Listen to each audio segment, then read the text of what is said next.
Okay, welcome to Conscious TV with Tom and Ramon. We've got a pretty special guest tonight, but before we get to him, we're go through a couple of real quick things.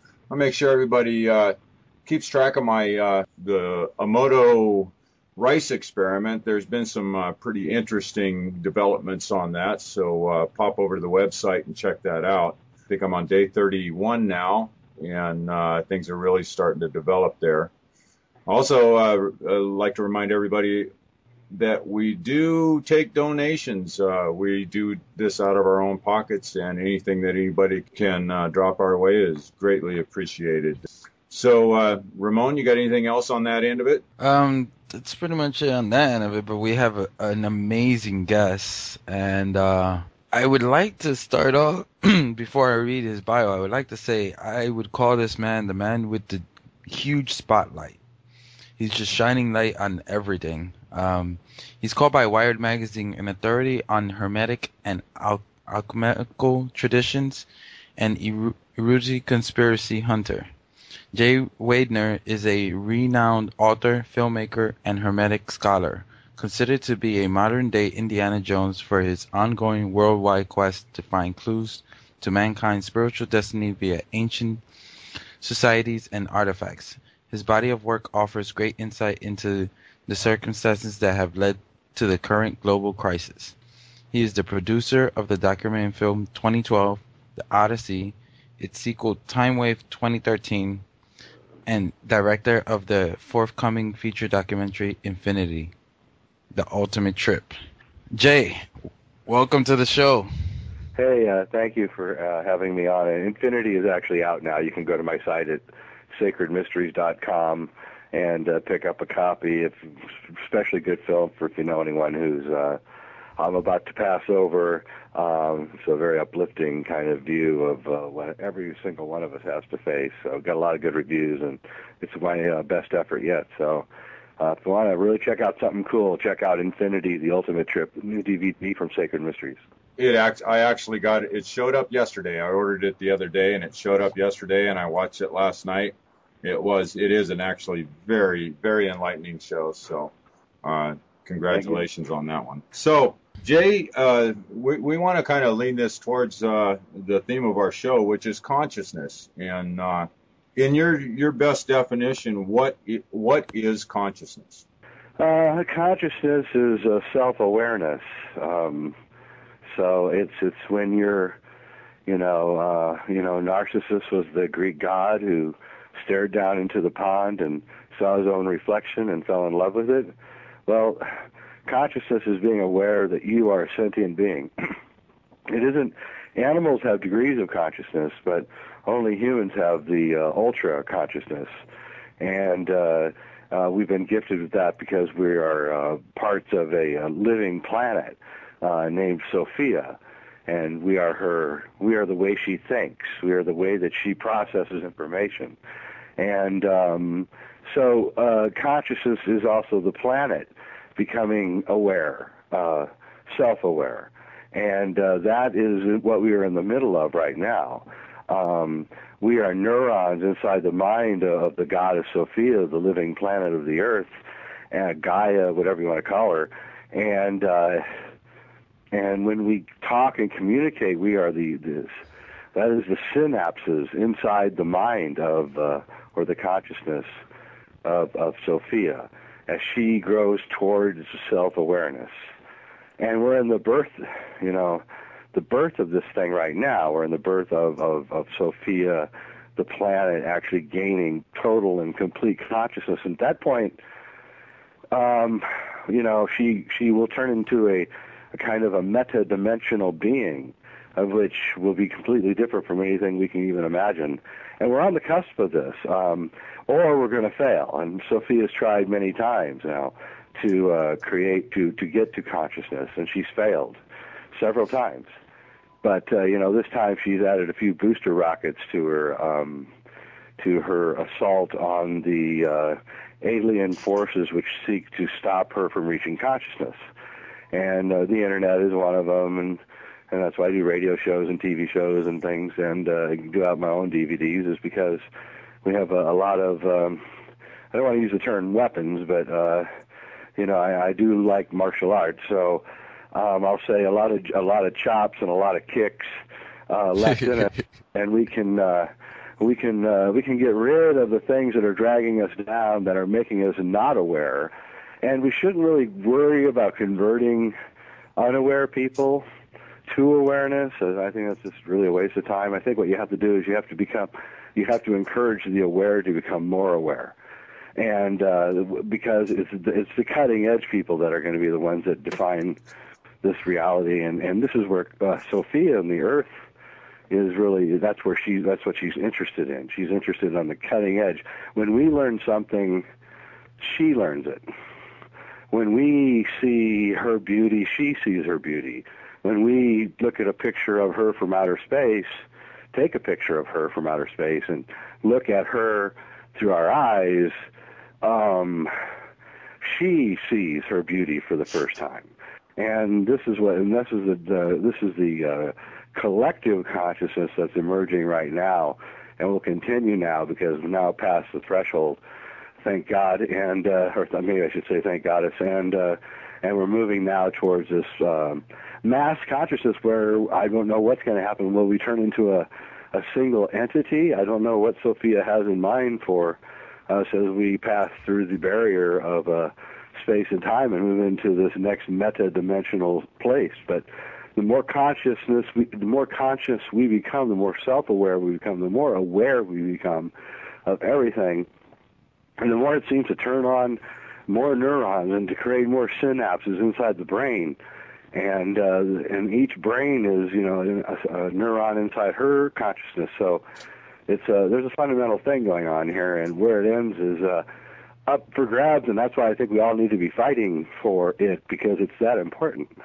One of the what was it? 3 weeks ago, we interviewed John Lam Lash, and he also spoke about Sophia.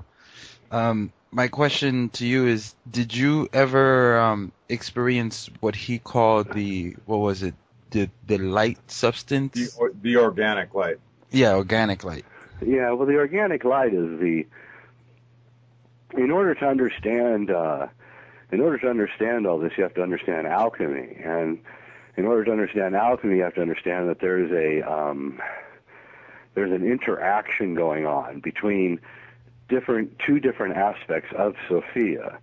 She has two different aspects. One is the hard planet, which is rocks and dirt and plants and things, as that old song would say. And then the other part is what we call the area surrounding the Earth, the envelope, the donut-shaped electromagnetic field that exists with the Earth inside the hole of the donut, if you might. And when you reduce, then there's an essence. There's two essences that are at work creating life on Sophia. One is what we might call the terrestrial essence, and the other is the celestial essence. And the celestial essence is a force that is pulling out from the Earth, up into the sky, and the terrestrial essence is that which is pulling everything down into the Earth. And life is that tension point between these two essences. The problem with life is that as you age, you gain more of the terrestrial essence and you lose your celestial essence, until by the time you're an old person, you're almost all terrestrial essence, and then finally you crumble into the Earth and become 100% terrestrial essence. So the real key to the Philosopher's Stone, and I would point out that philosophy merely means the love of Sophia.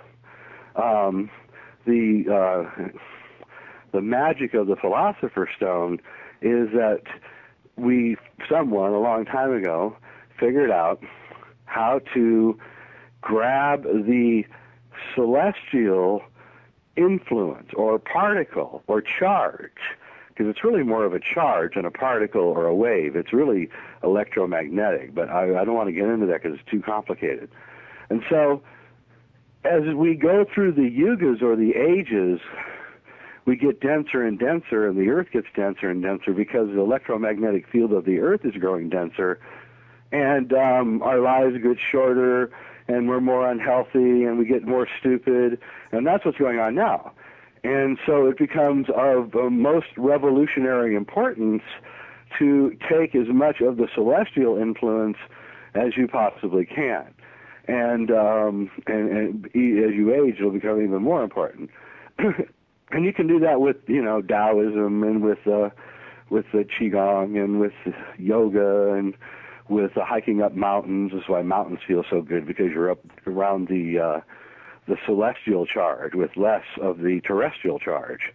And this is why you get bummed out in the winter, because the light carries the sun is probably the source of the celestial charge, and when the sun's bathing you, you're getting a lot of the levity charge. Also, it could be called.